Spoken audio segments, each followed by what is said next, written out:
Shalom, shalom desde New York en la clase vespertina para todo Iberoamérica. Shabbat shalom. Damos gracias al Eterno por la bendición que significa poder estar en esta hora de la tarde. New York está caliente. New York está caliente, está soleado, está hermoso. Sí, aquí está buenísimo. Pues ya saben, estamos en un lugar climatizado y entonces el impacto no es tan fuerte, pero estamos muy contentos de poder compartir con ustedes esta clase de esta tarde, que como prometimos en la clase de la mañana, vamos a hablar de la importancia que tienen las montañas, ¿okay? Y las implicaciones que eso tiene para la redención final en el tiempo en el cual estamos viviendo. Con el permiso del cielo, de los santos ángeles y con el permiso de nuestro santo maestro Yeshua Mashiach, vamos a iniciar la clase de hoy sobre este tema que quiero considerar con ustedes. Se me quedó mi libreta de notas. Tengo que depender ahora de mi mente. Okay. Espero que me recuerde de las cosas que tengo que compartirles. Sé que una vez me pasó así. Yo iba para México, tenía 3 días de conferencia. 3 días de conferencia. 3 conferencias al día. Una en la mañana, una en la tarde y una en la noche. Y se me ocurrió la buena idea de colocar mi carpeta de notas en la maleta que va debajo del avión, ¿ok? El avión no me trae la maleta. Nunca más. Siempre la pongo en el equipaje de mano. Me quedó en la maleta. La maleta llegó al 3er día de la conferencia. Ya estaba terminando. Pero Hashem me ayudó. Y entonces todo eso que estaba en mi corazón y en mi mente pudo ser entregado. Baruch Hashem. Pero siempre me gusta tener mis notas y demás, porque así no repito ideas. Okay. Hay más flow. Okay. Pero confiamos en el Eterno que esto que vamos a compartir de mi corazón al corazón de ustedes sea de mucha bendición. Una de las cosas más importantes que como estudiantes de Torah debemos de conocer es la diferencia entre la plenitud de los gentiles y el tiempo de los gentiles. Entonces, son 2 cosas diferentes. Okay. Los 2 dicen gentiles, pero son 2 cosas distintas. Una cosa es el tiempo de los gentiles y otra cosa es la plenitud de los gentiles. Se voy a explicar qué cosa es la plenitud de los gentiles primero y después el tiempo de los gentiles. Y cómo todo esto está relacionado con las montañas, de que vamos a estar hablando. Cuando Rabino Shaul habla en la carta que él escribe a los de Italia, Romanos capítulo 9, en una de esas partes él habla, no ignoréis, hermanos, okay, que ha ocurrido endurecimiento parcial a Israel hasta que entre la plenitud de los gentiles. Hasta que entre la plenitud de los gentiles. Y luego todo Israel será salvo. Sí, la redención final de Israel está condicionada a un evento profético que es la aparición, la entrada de la plenitud de los gentiles. Así, ¿qué cosa es la plenitud de los gentiles? ¿Qué cosa es la plenitud de los gentiles? Una de las reglas de interpretación de la Torah es que cuando usted se encuentra un texto en un lugar que aparece en un lugar previo, donde aparece por primera vez, te da el sentido del segundo de forma potencializada. Eso es lo que se conoce en la teología judía como analogía de expresiones. Okay. Sí, cuando tú estás estudiando Torah y te encuentras un texto Right? Recuerda, es un texto. Y ese texto aparece en un texto previo, todas las provisiones halógicas y todas las provisiones proféticas y éticas del primero aplican al segundo potencializadamente. Right? Entonces, cuando Rashaul habla de la plenitud de los gentiles, ¿en qué otro lugar de la Escritura aparece la plenitud de los gentiles? ¿En qué otro lugar de las Escrituras, gracias, aparece la plenitud de los gentiles? Hay un solo lugar en toda la Biblia hebrea donde aparece esa frase. Y esa frase aparece en Génesis. ¿Ok? Génesis capítulo 48. Ahí es que aparece esa frase por primera vez. ¿En qué contexto aparece esa frase por primera vez? Cuando Jacob está muy enfermito y llama a su hijo Joseph, que para esa época era el segundo al mando en Egipto todavía, y Joseph viene con sus 2 niños para que su padre los bendiga. Y acuérdese que en el judaísmo bíblico la mano derecha bendice a los más cercanos. O sea, la mano derecha siempre está relacionada con el primogénito y la mano izquierda con el resto. O sea, él le trae sus 2 niños que le nacieron en Egipto, y en ese acto privado donde está Joseph, sus 2 hijos y su padre Jacob los adopta como hijos suyos. ¿Ok? Y en ese acto de adopción, él los trae, los mete entre sus muslos, los mete entre sus rodillas a los 2 chicos, y Joseph pone a Manasés, que es el mayor, en el lado derecho para que lo bendiga con su mano izquierda, y a Efraín, que es el menor, lo pone debajo de su mano izquierda. ¿Okay? O sea, Manasés está debajo de la mano derecha de Jacob, y Efraín está debajo de la mano izquierda. Pero cuando Jacob los va a bendecir, ¿ok? Movió las manos. Movió las manos, ¿ok? Y puso la mano derecha sobre el menor y la mano izquierda sobre el mayor. Cuando Joseph ve eso, piensa que su papá ya está viejito, no ve bien. Dice, papá, no, este es el mayor, pon tu mano derecha sobre él. Y Jacob dice, hijo, lo sé, pero él va a venir a ser una gran nación. Pero su hermano menor será más grande que él. Y dice, su descendencia será plenitud de gentiles. En el texto hebreo dice, Melo Agoyim, lo que completa. ¿Ok? Lo que completa, dice Melo Agoyim, multitud de gentiles, multitud de pueblos, multitud de naciones. ¿Ok? Melo Agoyim. Es exactamente la misma frase que va a usar Rashaul. Dice Rashaul, cuando entre Melo Agoyim, todo Israel será salvo. ¿Por qué dice Rashaul todo Israel será salvo? ¿Qué es eso de todo Israel? Bueno, aquí viene la parte histórica que tenemos que considerar. Después de la muerte del segundo rey de la casa de David, ¿okay? El tercero de Israel, pero el segundo rey de la casa de David, el primero fue David mismo y el segundo fue Salomón. Después de la muerte de Salomón, el reino de Israel, la monarquía, se dividió en 2 monarquías. La parte norte y la parte sur. ¿Okay? La parte norte tenía 10 tribus, la parte sur tenía 2 tribus. Los levitas es una tribu, pero no cuenta, porque es la tribu sacerdotal.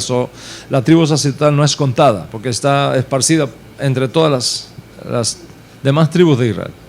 Entonces, la media tribu de Manasés y la media tribu de Efraín conforman una tribu que es la que reemplaza a la tribu de Leví en la repartición de la tierra. ¿Me explico? Hashem se saca de las 12 tribus, saca a la tribu de Leví para que sea la tribu sacerdotal. Ese vacío que se queda lo llenan media tribu de Manasés y media tribu de Efraín, conforman una sola tribu, y de esa forma están las 12 tribus completas. ¿Me siguen hasta aquí? All right. Cuando muere Salomón y la monarquía se divide, 10 tribus se van para el norte, teniendo como rey a un descendiente de Efraín. Y se queda como reino de Judá un descendiente de David. Okay. Entonces, trata de imaginar la monarquía dividida en dos. 10 tribus en el norte, 2 tribus en el sur y los levitas regados entre todos. Okay. Pero como ya expliqué, la tribu de Leví no cuenta a los efectos seculares. La tribu de Leví no cuenta porque es la tribu sacerdotal, lógicamente. Así las cosas, así están las cosas planteadas históricamente. Hasem no permite que el rey de Judá, el descendiente de la casa de David, ataque a Efraín, ataque la tribu, la confederación norteña, para hacerle volver el reino a David. Dice, no lo hagas, no te metas con eso, yo soy el que he permitido esto, por causa mía esto ha pasado, esto es un misterio, no toques a tus hermanos, quédate tranquilo con lo que ha ocurrido. Y de esa manera se crean 2 monarquías, se crean 2 reinos que van corriendo paralelamente en la escritura, ¿ok? En la escritura. Pero acuérdese de algo, el norte, conformado por 10 tribus, está bajo la dirección de un descendiente de Efraín. Y fue a Efraín a quien Hashem le dijo a través de Jacob, en la profecía de Jacob, que su descendencia sería Melo Agoyim. Eso quiere decir que estas 10 tribus que son Melo Agoyim forman un punto importante en la profecía bíblica. ¿Qué pasó? Unos años después, unos 100 y tantos años, 130 años después más o menos, los asirios atacaron la confederación del norte, destruyeron la capital de Samaria, destruyeron la monarquía norteña y Melo Agoyim desapareció de la tierra de Israel. Okay. Efraín desapareció de la tierra de Israel, fue llevado al exilio y los que quedaron se mezclaron con los asirios y demás. El caso es que se perdieron. Y eso es lo que se conoce como las 10 tribus perdidas de Israel.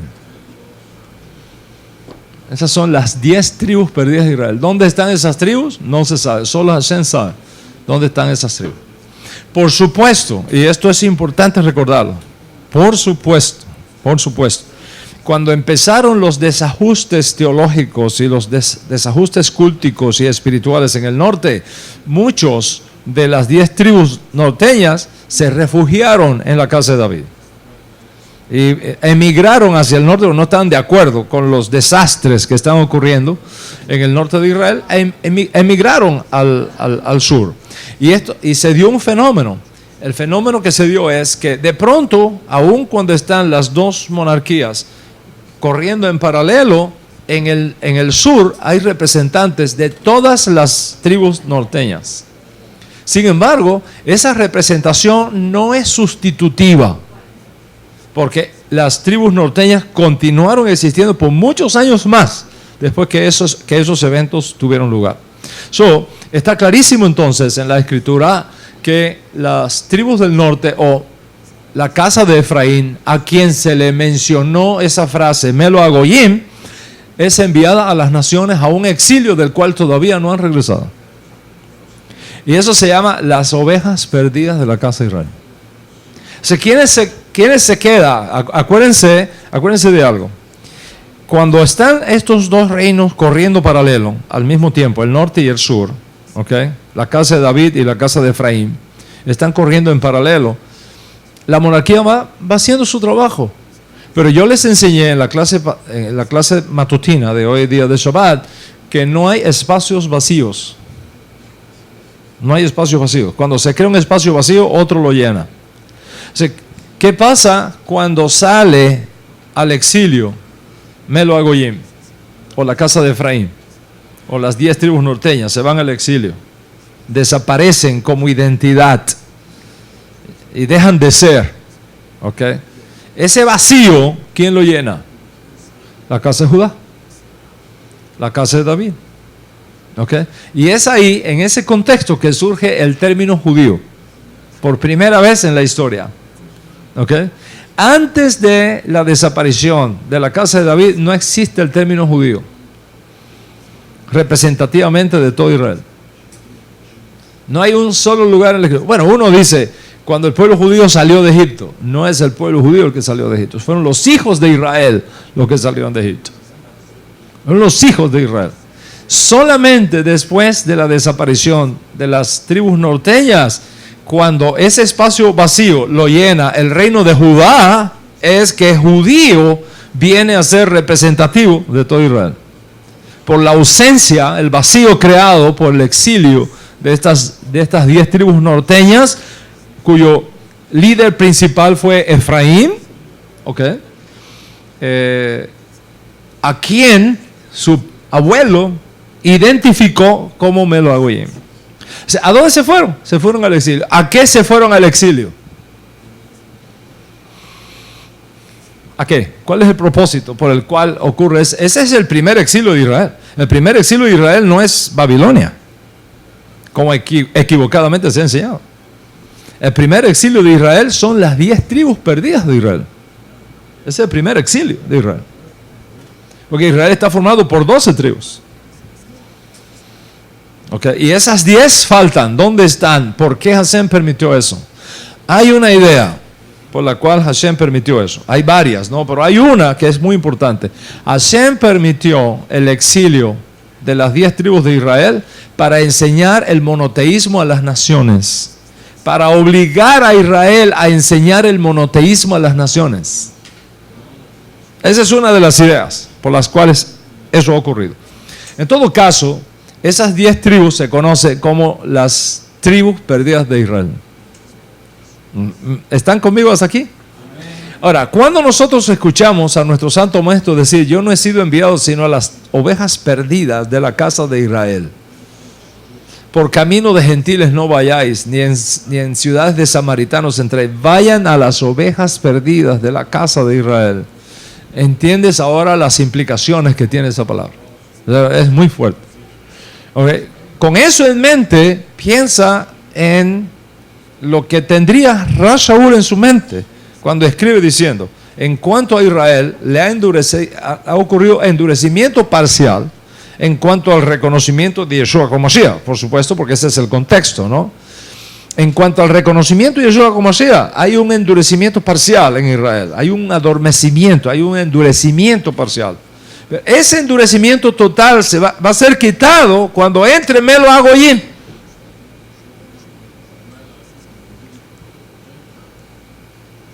Cuando entre Meloagoyim, dice, todo Israel será salvo. Entonces, ¿quiénes son esa plenitud de los gentiles? El retorno de las tribus perdidas de Israel. El retorno de las tribus. Para poder retornar, tienen que aparecer primero. Tienen que recuperar su identidad primero. Entonces, tenemos que esperar que uno de los eventos proféticos más extraordinarios que van a ocurrir en el mundo es cuando gente que nunca pensó que era judía, de pronto descubre que tiene sangre hebrea, que tiene sangre israelita y empieza a tomar de vuelta su identidad hebrea, su identidad judía. Imagínate lo que está ocurriendo en el mundo. Y ya está pasando. De hecho, Israel ha movido, por ejemplo, del sur de India, ha movido cantidad de gente que se ha demostrado son de la tribu de Manasés, de la media tribu de Manasés. ¿Okay? De África han movido. ¿Okay? Y de a poco cada vez se va haciendo más claro y más claro y más claro y más claro todo este evento. Entonces, cuando estamos hablando de plenitud de los gentiles, estamos hablando específicamente de eso. Puede tener otras implicaciones, pero eso es el sentido pashat, el sentido profético, lo más acertado posible. Meloagoyim, plenitud de los gentiles, hacen el enlace y ya sabe qué está hablando Rav Shaul ahí. ¿Está claro qué cosa es la plenitud de los gentiles? Ahora, Yeshua usó otra fraseología. Yeshua dijo, Jerusalén estará bajo dominio de los gentiles hasta que el tiempo de los gentiles se cumpla. Eso, ¿qué cosa es el tiempo de los gentiles? ¿Qué cosa es el tiempo de los gentiles?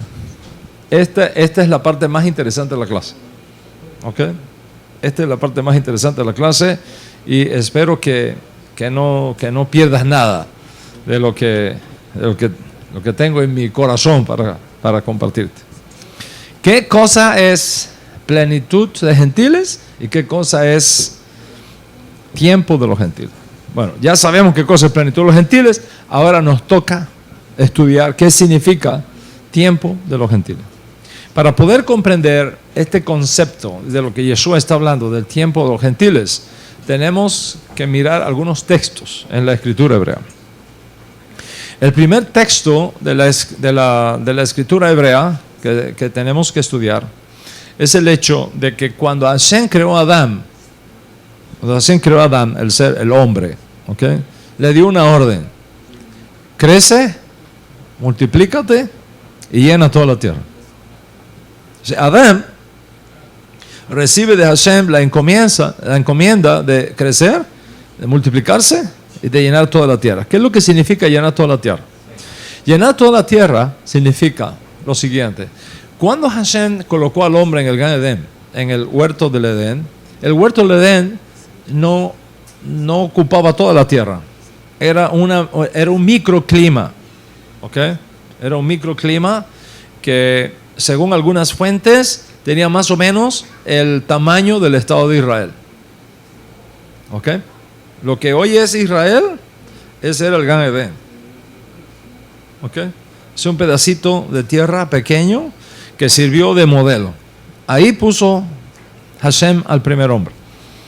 Y dijo: el resto de la tierra no era un Gan Edén. Acuérdate que para esa época no existían los continentes ni las islas. Había tierra seca y mares. Eso es todo lo que había. ¿Right? La división de continentes, islas y demás viene después del diluvio universal, con los cambios tan violentos que se dieron en la tierra. Ahí es que vinieron esos cambios, y una cosa que estaba aquí se movió para acá, etcétera. Entonces, por eso es que cuando habla del río Éufrates y demás, hoy día tú lo ubicas en un lugar. Si estamos diciendo que el Gan Edén estaba en Israel, y resulta que estos ríos que menciona ahí, entre los cuales está el Éufrates, está en otro lugar, es que estaba allá antes, pero con todos estos cambios que se dieron en el proceso del diluvio, se reagruparon las tierras en diferentes hechos geográficos, y entonces ahí se desorganizó todo como no era antes del diluvio universal. En todo caso, si aceptamos esta parte del Midrash como tal, había solamente tierras y mar. Eso es todo lo que había. Tierra y mar. De ese pedacito de tierra, Hashem sacó uno que era el Gan Edén. Y ese le sirvió al hombre de referencia. El hombre vio qué eran los animales que allí vivían, cómo se criaban, cómo se comportaban, cómo se reproducían. Él aprendió cómo se cultivaba todo, las diferentes especies de los árboles, de las frutas, de los vegetales, everything, okay, todo, él lo aprendió. Y con ese modelo, ahora él tenía que hacer que toda la tierra fuera un Gan Edén. No solo ese pedacito, sino toda la tierra tenía que ser un Gan Edén. Ese era el trabajo de Adán, hacer de toda la tierra un Gan Edén. Okay, con toda la riqueza que había en ese pedacito, reproducirlo, extenderlo hasta que toda la tierra fuera un Gan Edén. Eso fue lo que Hashem le encomendó a Adán. Ese es el trabajo de Adán, de hacer que toda la tierra sea un Gan Edén, un paraíso. Okay. Y ustedes conocen que lo menos que ocurrió fue eso. Okay, la desobediencia, el pecado, la muerte, todas esas cosas que vinieron fueron separando al hombre cada vez más de ese ideal. ¿Okay? Una de las cosas que se perdió fue el concepto de monoteísmo. El hombre, Adán era monoteísta. Y finalmente vemos que se mete no el monoteísmo, sino el politeísmo en el mundo. ¿Qué pasó? ¿De dónde salió el politeísmo? Si Adán no era politeísta, Adán era monoteísta. Absoluto. Salió del hecho de que, entre otras cosas, el hombre perdió el Shabbat. ¿Okay? Olvidó el Shabbat y en vez de guardar un día a la semana y trabajar 6, empezó a trabajar todos los días de la semana, se olvidó el Shabbat. Y al olvidarse el Shabbat, ¿qué es lo que se recuerda del Shabbat? ¿Qué es lo que recuerda el Shabbat? Al Creador y la creación. Al Creador y la creación. Shabbat es en memoria de la creación, en memoria del Creador. Al olvidar el Shabbat, confunden al Creador con la creación y dan culto a la criatura como si fuera el Creador. Y por eso es que se introduce, esa es la puerta que trae el monoteísmo al mundo, ¿okay? Porque el hombre pierde a Dios en ese proceso. Y de ahí empieza cada vez a alejarse más de lo que era el objetivo de Hashem al crear al hombre. Y es donde viene entonces finalmente el diluvio universal, ¿okay? Cuando llega el diluvio universal, que toda aquella generación fue destruida, fue arruinada, fue quitada. El diluvio universal fue una mikve. El diluvio universal fue la manera como Hashem purificó la tierra otra vez. Es una gigantesca mikve. Son 40 días, llenó la tierra, la purificó. Cuando el hombre sale, hace un pacto con Noah y sus hijos. Eso es lo que se conoce como el pacto noágico, ¿okay? El pacto de Noah. Todavía no existía judío ahí, todavía no existía el pueblo de Israel. Esto fue hecho 1000 años antes de Har Sinaí. 1000 años antes de Har Sinaí fue hecho ese pacto. ¿Y cuáles son las características de ese pacto? Ok, muy parecidas a las de Adán. Ustedes tienen que crecer, tienen que multiplicarse. Ok, ya sabe lo que eso significa. Tienen que crecer, tienen que multiplicarse, tienen que llenar la tierra. Las leyes van a seguir iguales, no se puede comer sangre. Okay. No se puede, y ahí vienen las famosas 7 leyes universales por las cuales Dios va a juzgar a las naciones. ¿Está escuchando ahora? Ya ahora el cuadro comienza a tomar forma. Estas son las 7 leyes, los 7 principios por los cuales Hashem va a juzgar el mundo, las naciones. ¿Okay? Y nosotros conocemos de esas leyes, por supuesto, ¿no? Que es no idolatría, no blasfemia, no asesinato, no inmoralidad sexual, no robo, no comer cosas prohibidas, y la responsabilidad de establecer gobiernos justos donde reinen la paz y la justicia para todos. Eso es lo que Hashem espera de las naciones, ¿okay? Esos 7 mandamientos con todas sus derivaciones es el código ético por el cual Hashem va a juzgar al mundo. ¿Okay? Lejos de guardar esos mandamientos, los volvieron a pisotear. Ya Hashem dice, ok, yo voy a buscarme una nación que sea depositaria de la revelación, y ahí es donde llama a uno de las naciones, llamado Abraham. ¿Okay? Abraham no es judío, a través del Brit Milá se convierte en el primer judío de la historia, y de Abraham viene Isaac, de Isaac viene Jacob, de Jacob vienen las 12 tribus, y ya se crea entonces el Estado de Israel, la nación de Israel como la nación sacerdotal, la nación que va a ser depositaria de la revelación, la nación que va a tener la responsabilidad de ser una luz, de ser un punto de referencia para el resto de las naciones, ¿okay? Que vivan en paz y en justicia. ¿Estamos hasta aquí? ¿Me estás siguiendo, Juanito? ¿Hasta acá? All right. Entonces, ¿qué tiempo entregó Hashem el mundo en las manos de los gentiles? Eso es lo que se conoce como el tiempo de los gentiles. ¿Ok? El tiempo de los gentiles es el tiempo que Hashem le ha entregado a las naciones no judías para establecer en el mundo un reino de paz y de justicia para todos.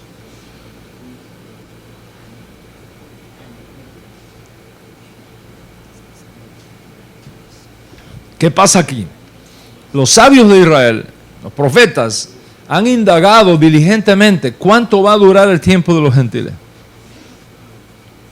Por ejemplo, el Talmud, en el Tratado Sanedrín, un tratado muy importante, talmúdico, habla de la correspondencia profética entre el tiempo terrestre y el tiempo profético. Y basado en el Salmo 90, donde Moshe Rabenu, un salmo que es atribuido a Moshe Rabenu, dice, un día, mil años delante de ti es como el día de ayer que se fue. Ahí se establece la relación de que un día es equivalente a 1000 años. Un día cósmico representa 1000 años proféticos. Y de ahí es que viene entonces la relación. Basado en eso, los sabios talmúdicos dedujeron lo siguiente: si la semana tiene 7 días, un día es Shabbat y 6 días de trabajo. Entonces posiblemente ahí está escondido el código de cuánto va a durar el tiempo de los gentiles. 6 días son 6.000 años, basado en esa relación de que un día es como 1.000 años, y después del sexto milenio entrará el Shabbat, ¿okay? El gran Shabbat milenial, la edad mesiánica, ¿okay? Entonces, ¿qué tiempo le ha dado Hashem a las naciones para establecer un reino de paz y de justicia para todos, donde cada uno debajo de su higuera pueda vivir en paz y pueda vivir sin temor? Que tú vayas al parque, se te quedó tu celular ahí y a las 3 horas viene y ahí está.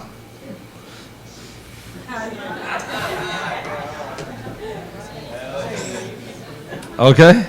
Que no le pase como a 2 gochos, ¿ok? 2 gochos venezolanos que llegan a la capital, a Caracas, y se encuentran con el edificio de los pajaritos, 2 torres grandes, muy lindas, que hay allá. Y dice, oye, ¿por qué no nos llevamos eso para allá, para el pueblo nuestro? Y dice, ¿pero cómo nos vamos a llevar? Y dice, empujándolo, hermano. Lo empujamos y lo llevamos. Y dice, lo intentamos, intentemos. Y dejan las 2 maletas en la calle. Entonces empiezan a empujar los 2 edificios. Uno empujando y el otro empujando. Como a la hora dice, hermano, vamos lejos porque mira, las maletas ni se ven.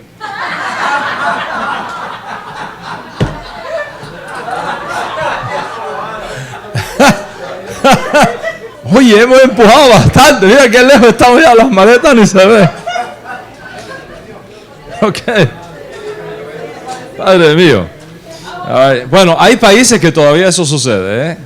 Hay países que tú dejas las cosas en un parque y aparecen. Nadie se las lleva. Suiza es un país así. Ok. Suiza, Japón. Ok. Holanda. Yo estuve en Holanda. Créame, esto fue así. Un amigo mío se le quedó su cámara. Fuimos a Holanda por 15 días y visitamos toda Europa. Alquilamos un coche y visitamos toda Europa. Viajamos por todos lados en Europa. Estoy hablando del año 84.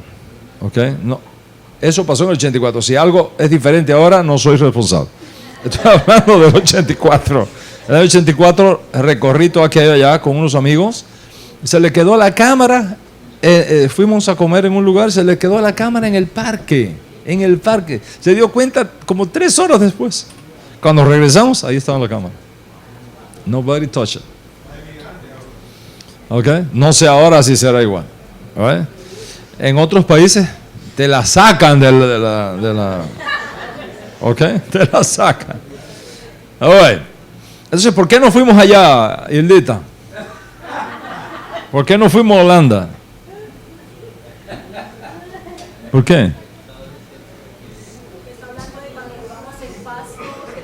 Cuando cada uno pueda vivir en paz debajo de su higuera. Como dice la canción, cada uno bajo su higuera podrá vivir en paz y sin temor. Cada uno bajo su higuera podrá vivir en paz y sin temor. Las espadas en arados volverán, ya no más para la guerra ensayarán. Las espadas en arados volverán, ya no más para la guerra ensayarán. Cada uno bajo su higuera. Y ahí se repite, ¿no? Es muy lindo, esa es la esperanza. Esa esperanza Hashem se le entregó a los gentiles, a las naciones. Ustedes son responsables. Si ustedes siguen mis leyes y si ustedes siguen mis instrucciones, ustedes van a poder establecer un mundo de paz y de justicia para todos. Y les doy un tiempo para hacerlo. Eso se llama el tiempo de los gentiles. Los sabios talmúdicos, como dije, calcularon que eso puede ser 6.000 años. A los 6.000 años, si eso no se ha logrado, entonces va a pasar otra cosa. All right? Ahora, dicho esto, quiero llamar la atención de ustedes a Daniel capítulo 2. Daniel es un judío que está en la diáspora, obligado, contra su voluntad. Daniel es uno de los príncipes de la casa de Israel que fue llevado cautivo a Babilonia cuando era chico, tenía 12, 13 años. En Babilonia, por su sabiduría y su conocimiento, se transformó en un consejero del emperador. Y tiene un sueño, el Nabucodonosor tiene un sueño. Y no entiende para nada el sueño. ¿Ok? Entonces, Daniel y sus amigos están en la discusión de ese asunto. Daniel tuvo que ir a atender algunas cosas. Y entonces viene el momento donde hay que hacer la descripción de lo que ha pasado. Daniel le recuerda al rey el sueño y le dice de una estatua.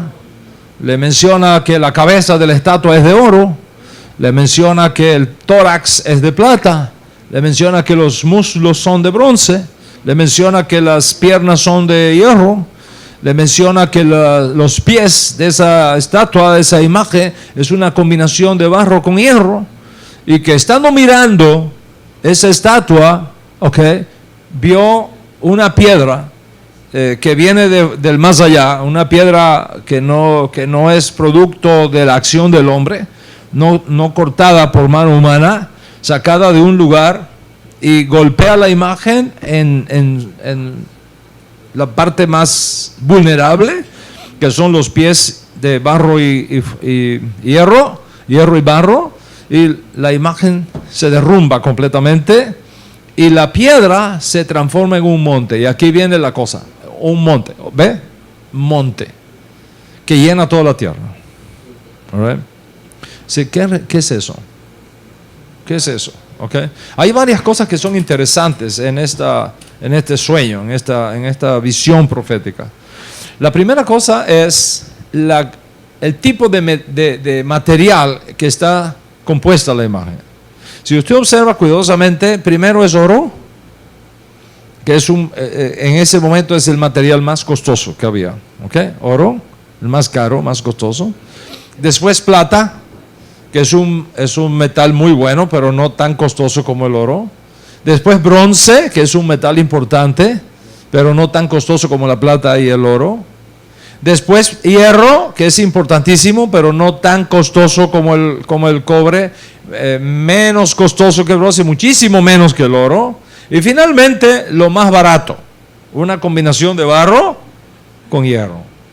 ¿Ok? O sea, eso te dice a ti, basado en lo que Daniel explica, que la cabeza representa al imperio babilónico y los restos de los imperios que vienen después, que tenemos que esperar un deterioro de la calidad de lo que va a estar ocurriendo en el mundo, que va a ir de mal en peor, en peor, hasta una coalición final que se va a dar en los tiempos previos a la aparición de esta piedra, que es una coalición de 10 países o de 10 reinos, usando el lenguaje de aquella época, o es una coalición de 10 naciones, las más fuertes de ese momento, que se van a unir para lograr algo que ninguna de las previas había podido lograr.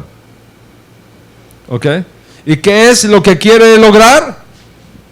Un reino mundial donde haya paz y justicia. Si es que queremos seguir la idea original de Hashem, independientemente de que esa no sea ahora la idea de estos reyes, pero eso es lo que se espera. Eso es lo que se espera. ¿Qué tiempo ha durado el proceso histórico hasta ese momento? ¿Cuántos años duró el imperio babilónico? ¿Cuántos años duró el imperio mundial que le siguió? En este caso, el imperio persa. Después, ¿qué tiempo el próximo imperio que apareció en el mundo, que fue el imperio griego, de la época de Alejandro? ¿Qué tiempo duró? Y después ya va más abajo el hierro, que representa al imperio romano, siguiendo el beneficio de la historia. Y después una combinación de barro, que representa toda la tierra, con hierro, que es el legado que Roma le dio al mundo. El legado que Roma le da al mundo permanece, y entonces hay una confabulación ahí. Ese legado se mantiene, y con barro, que representa todo lo que es los gobiernos terrestres, van a establecer una coalición para lograr algo. Ese proceso es lo que se llama el tiempo de los gentiles. En ese proceso del tiempo de los gentiles, cualquiera que sea ese tiempo, 6,000 años, 10,000 años, 50,000 años, no sabemos, cualquiera que sea ese tiempo, al final se va a caracterizar por estas dos cosas. Al final se va a caracterizar por estas dos cosas. ¿Cuáles son estas dos cosas? Según la metáfora usada por nuestro santo maestro, Yeshua Mashiach, cuando el Mashiach venga, que es la piedra que vio el rey en la imagen aquella que Daniel le interpretó, Mashiach es la piedra. ¿Okay? Mashiach es la piedra que desecharon los edificadores. Hashem la hizo la más importante. Esa piedra irrumpe. Es decir, cuando el Eterno ve que el tiempo dado a los gentiles se ha cumplido y no se ha logrado nada, sino que existe incluso el peligro de que esta tierra sea destruida, manda a Mashiach. Mashiach interviene y entonces hay un cambio. El tiempo de los gentiles concluye con la manifestación de Mashiach y empieza el reino de Dios y su justicia.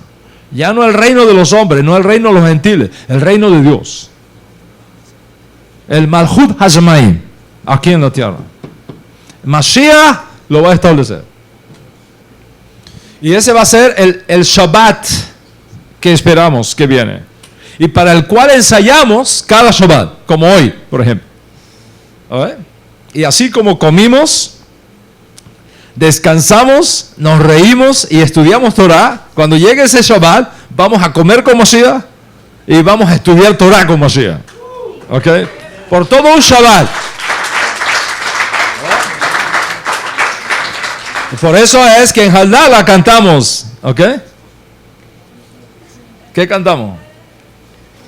Eliyahu Hanabi, Eliyahu Hatishbin, Eliyahu, Eliyahu, y Mashiach, y Mashiach, y Mashiach ben David, la. ¿Ah?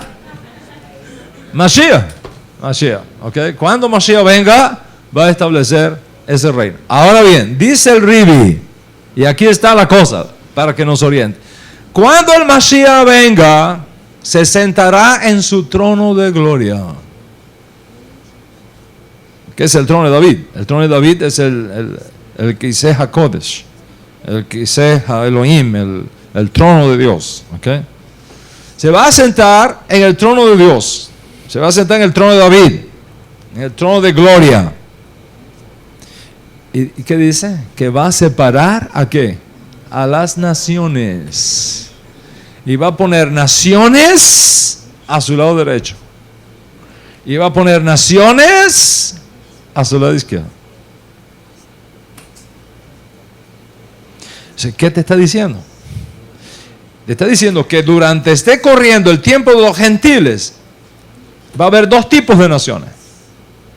Va a haber un grupo de naciones que va a estar bajo las directrices del reino de Dios y su justicia, identificados con Israel y defendiendo a Israel. Y va a haber otras naciones que van a estar en contra de Israel.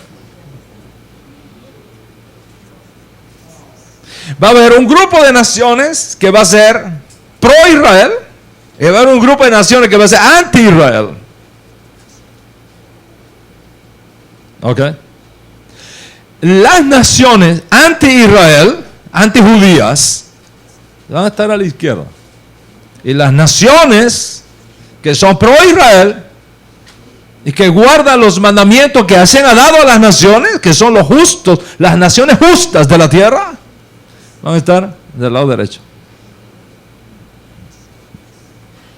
Y ya usted sabe lo que va a pasar con las que están al lado derecho y las que van a pasar con las que están al lado izquierdo. Eso finaliza el tiempo de los gentiles. ¿Qué va a pasar? ¿Qué va a suceder con todas estas naciones de entre los gentiles que están al lado derecho? Se van a juntar con el pueblo judío y van a establecer la edad mesiánica con Mashiach aquí en la tierra. El resto va preso. El resto va preso, no va a participar. ¿Me siguen hasta aquí? Ahora. Entonces, ¿qué identifica esta realidad en el mundo donde nosotros estamos viviendo? La figura bíblica que identifica eso son las montañas. Las montañas.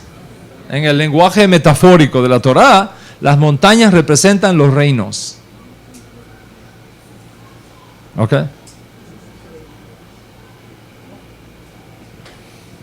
Ahora, en este contexto del cual les estoy hablando, se basa un principio fundamental. Y es que el que esté encima, controlando las montañas, controla el mundo. El que esté encima, controlando las montañas, implanta el sistema. Determina lo que la gente cree y cómo la gente vive. El que esté dominando las montañas crea la cultura de los pueblos. ¿Me está siguiendo hasta aquí? Ahora, cuando Yeshua fue a iniciar su Avodah Hashem, su servicio al Eterno en Eretz Israel, hace 2000 años atrás, ¿a dónde lo llevó la presencia divina? ¿A dónde lo empujó la presencia divina? A un desierto. A un desierto. Al desierto de Judea. ¿Ok? Al desierto de Judea. El desierto de Judea no es una planicie. Son montañas. ¿Ok? Ojo. El desierto de Judea no es el Sahara. ¿Ok? No son los médanos de Coro en Venezuela. El desierto de Judea son montañas. Las montañas de Judea son desérticas. Ahí estuvo Yeshua. Entre las montañas. ¿Y qué representan las montañas? Marta, ¿qué representa la montaña? Los reinos de este mundo. ¿Ok? Los reinos de este mundo. ¿Qué le prometió Hashem a Mashiach? Según el Salmo 2, que es un salmo mesiánico. ¿Qué le prometió Hashem a Mashiach? Pídeme y te daré por herencia las naciones de la tierra. Entonces, las naciones de la tierra, ¿a quién pertenecen? A Mashiach. A Mashiach. Termina los 40 días de preparación, de ayuno. Está débil, tiene hambre. Si uno se pasa un día ese ayuno y ya está viendo estrellita. ¿Ok? Imagínate 40 días. ¿Cómo estás? ¿Estás que no ves? ¿Ok? De milagro superó eso, porque médicamente es imposible explicar que una persona puede estar 40 días sin comer y beber y sobrevivir. Tiene que ser algo sobrenatural, como Moshe Rabeno, como Eliyahu Hanabí, etc. ¿Okay? Bueno, en todo caso, en su momento de mayor debilidad, esperó, ¿quién? El Hasatán. ¿Y a dónde lo llevó? A un monte alto. ¿Qué representan los montes? Reino. Reino. Y ahora, cuando estaba ahí con él, el monte alto, dice, tú y yo vamos a negociar. Siéntate ahí que vamos a negociar. ¿Ok? Mira, aquí están todos los reinos del mundo. A mí me han sido dados. Y a quien yo quiera, se lo doy. Todo esto que está aquí es tuyo. El precio que tienes que pagar es aceptarme como tu jefe. Póstrate delante de mí, sírveme, pacta conmigo y te lo doy todo. Todo es tuyo. Ahora la pregunta es, no lo que le respondió Yeshua, porque eso lo sabemos. ¿Cuál fue el negocio de Yeshua? Cuando le dijo, lárgate de mí. A Satán. Sí, no negoció. Digo, lárgate de mí. Porque escrito está, a Hashem, tu Elohim, servirás. Y a Él solo temerás. Sí, no negoció. Okay. Pero eso no nos interesa. Baruch Hashem por eso. A los efectos de esta clase no nos interesa esa respuesta. Nos interesa otra. La propuesta. Cuando el Hasatán le dice a Yeshua, desde un monte, con lo que eso representa, mostrando todos los montes del mundo, todos los reinos, plural, todos los reinos del mundo, dice, todo esto te daré, porque a mí me ha sido dado, y a quien yo quiera se lo doy. ¿Estaba diciendo una verdad o estaba diciendo una mentira?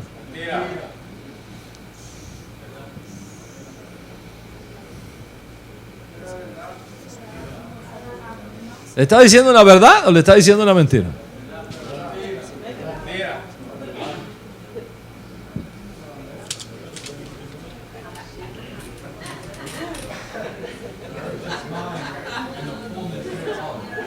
Inés, lo tienes en la punta de la boca y no lo quieres soltar.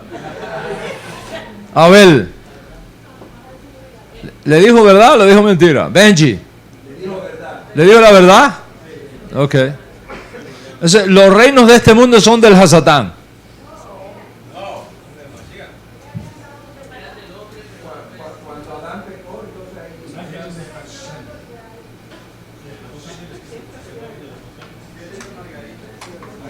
Margarita, ¿qué piensa? La teóloga de aquí, de la comunidad.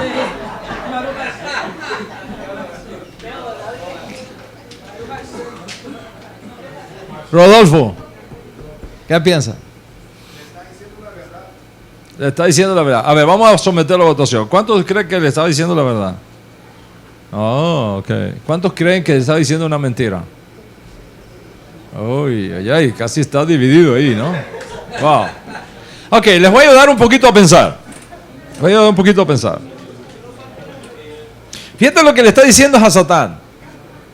Todo esto a mí me ha sido dado y a quien yo quiera lo doy. Dice, yo soy el heredero de todo esto. A mí me ha sido dado. Ahora, el Salmo 2 dice, pídeme y te daré como herencia las naciones. Entonces, ¿de quiénes son las naciones? ¿Del Hasatán o de Mashiach? No, solo piensa. No me respondas todavía. Ok, ese es el número 1. Dos.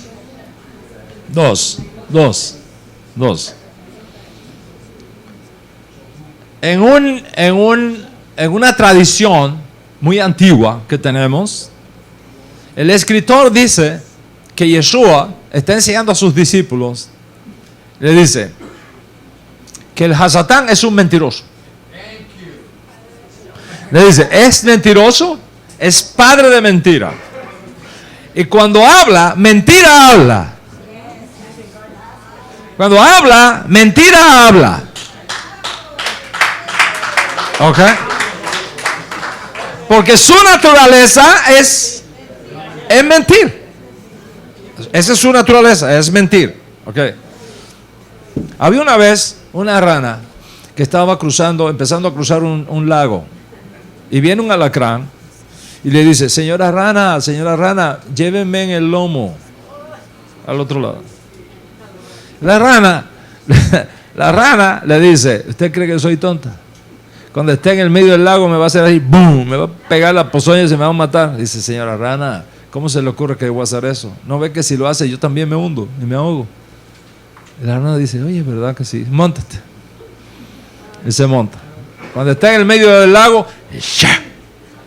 Le clava la ponzoña.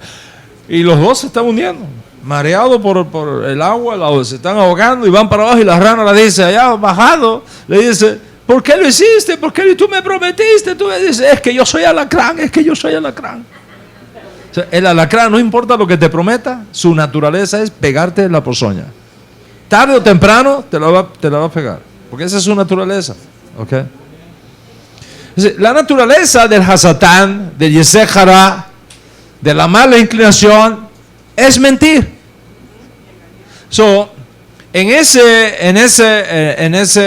encuentro, en esa narrativa que tenemos ahí, lo que le dice el Hasatán a Mashiach, ¿es verdad o es mentira?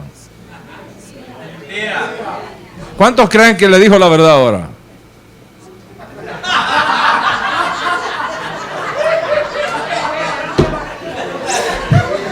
Ok. ¿Cuántos creen que le dijo mentira? Ay, le dijo mentira. Total mentira. Total mentira. Total mentira. Él no es heredero, es usurpador. Son dos cosas diferentes. Es usurpador. Son dos cosas distintas. ¿Ok? Dos cosas distintas. Entonces, al final de los días, el mundo se va a dividir en dos. Naciones que van a estar del lado de Dios, naciones que van a estar del lado del Dios de Israel, naciones que van a estar al lado de Hashem, al lado de Israel, al lado de Jerusalén, al lado de Mashiach, y naciones que van a estar en contra de Mashiach, en contra de Israel. Cuando llegue Mashiach y el tiempo de los gentiles concluya, entonces se van a separar. Por ahora están mezcladas. Entonces, ¿cuál es nuestro trabajo?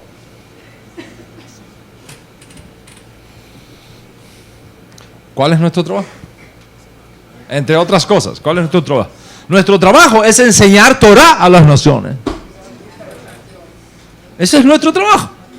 Enseñar Torah a las naciones. Ese es nuestro trabajo. Enseñar Torah. No podemos renunciar a eso nunca. Y el segundo trabajo que tenemos es empujar a los líderes de esas naciones que sean pro Israel, que sean pro Mashiach, que sean pro Elohim de Israel, para que ocupen las montañas de gobierno, para que lleven a sus naciones al lado derecho y esas naciones puedan disfrutar de paz, de justicia y de prosperidad. La pregunta es, ¿a dónde tú quieres que esté tu nación? ¿A qué lado tú quieres que esté tu nación?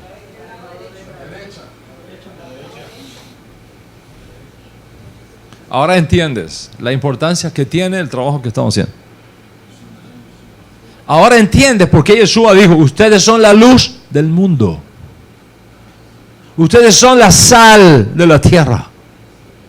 Es nuestra responsabilidad enseñar Torah a las naciones para que sean los hijos de esas naciones las que lleven a hombres y mujeres temerosos de Dios a ocupar las montañas del gobierno,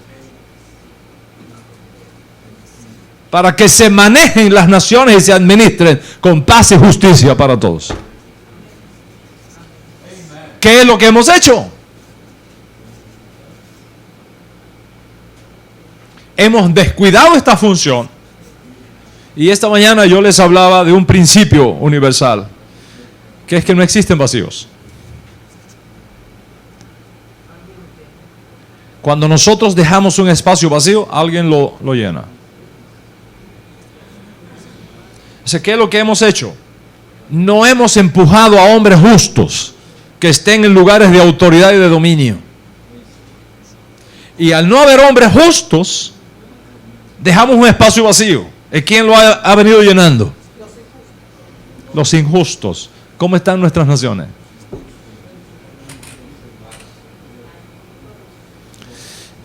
Por eso estamos hablando de la tercera y final reforma. Esta tercera y final reforma tendrá lugar cuando hombres justos ocupen los lugares de autoridad y dominio y hagan que sus naciones vengan bajo la sombrilla de la Shejinah del Dios de Israel.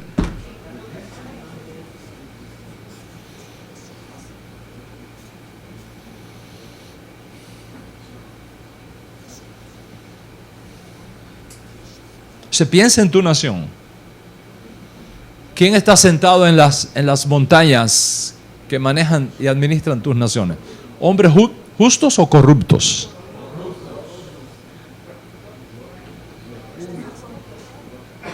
En Miami, el alcalde de Miami-Dade es un brujo.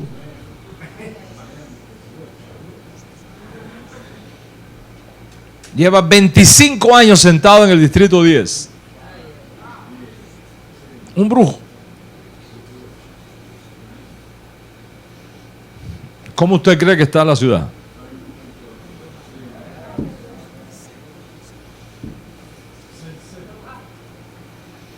¿Necesitamos o no necesitamos una tercera reforma? ¿Y cuál va a ser esa tercera reforma? Que como resultado de la enseñanza de la Torah se levanten hombres justos que ocupen las sillas de dominio en nuestras naciones, para que esas naciones vivan en santidad, en justicia, en paz, en prosperidad, a favor de Israel, que pongan su embajada en Jerusalén, que no le tengan miedo, que sean pro-Israel y que sean naciones que el Mashiach cuando venga coloque a su derecha.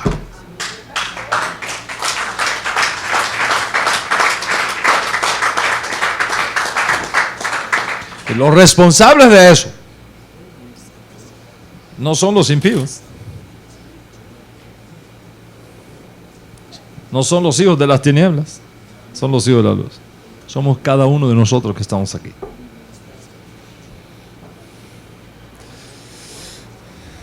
Ahora, vamos a identificar esas montañas para saber cuáles son, cómo se llaman y qué tipo de personas deben ocuparla.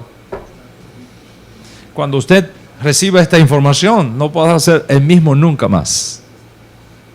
Pero para eso tiene que esperar a la próxima clase.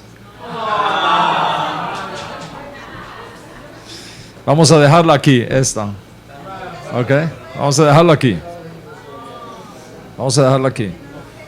Espero que tomen conciencia de esto. Escuchen esta clase una vez, 2 veces, 3 veces, 4 veces, hasta que la puedan dar así como yo. ¿Ok? Tener claro esos pensamientos, tener claro esas ideas. Y que el Eterno nos ayude a todos.